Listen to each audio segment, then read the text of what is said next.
Hey everyone, welcome back to Book Breakdown. I'm Shaun, and today we're diving into one of the most famous tragedies of all time, William Shakespeare's Hamlet. But I'm not doing this alone. I've got a special guest with me, Emma. Emma, welcome to the show. Thanks, Shaun. I'm so excited to be here. Hamlet is one of those works that's been studied, debated, and performed for centuries. Honestly, there's so much to unpack. Absolutely. So let's set the stage. Hamlet was written around 1600, and it's Shakespeare's longest play. At its heart, it's about a prince, Hamlet, who's grieving his father's death. When a ghost tells him that his uncle Claudius murdered the king and then married Hamlet's mother, Hamlet faces this moral dilemma. Does he seek revenge, or does he hesitate? Right, and that hesitation is what makes Hamlet so fascinating. He's not the typical action hero prince. He overthinks, he doubts himself, and that to be or not to be speech really shows his inner conflict. Exactly. That soliloquy is probably the most famous passage in all of English literature. He's asking himself, is it better to live and suffer or to end it all?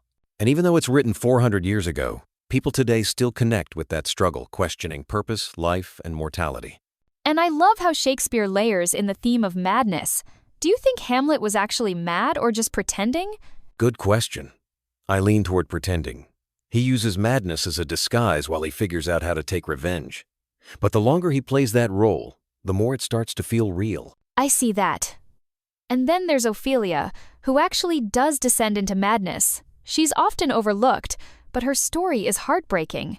Torn between loyalty to her father and her love for Hamlet, and when everything collapses, she just can't cope. Yes, Ophelia really embodies the human cost of all this plotting and revenge. While Hamlet intellectualizes his pain, Ophelia suffers emotionally and tragically. That's what makes the play timeless, I think. It's not just about kings and queens. It's about very human emotions: grief, betrayal, love, and the fear of the unknown. Couldn't agree more. And Shakespeare gives us so many angles. On one hand, it's a revenge story. On the other, it's a meditation on existence. And it still sparks debate. Is Hamlet a hero? A coward? Something in between? I'd say in between. He's not perfect, and that's why he's so relatable. Unlike other Shakespearean characters, Hamlet feels modern, like someone we could know today. Yes. And that's why Hamlet continues to be studied in schools, adapted into films, and performed on stage worldwide. Its questions never get old. And every actor who plays Hamlet brings something new to it. From Laurence Olivier to Benedict Cumberbatch, each performance highlights different parts of his character. So true. Okay, before we wrap up, let's each share a takeaway. For me, Hamlet is about the paralysis that comes from overthinking. It's a reminder that sometimes hesitation can cost us everything. For me, it's about the universality of grief and loss. Whether you're a prince or just an ordinary person, the pain of losing someone and trying to make sense of it is the same. Beautifully said. Well, that's a wrap on this episode of Book Breakdown. Emma, thank you for joining me. This was such a rich conversation. Thank you for having me.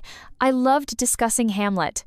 And to all of you listening, don't forget to like, subscribe, and join us next time as we dive into another classic.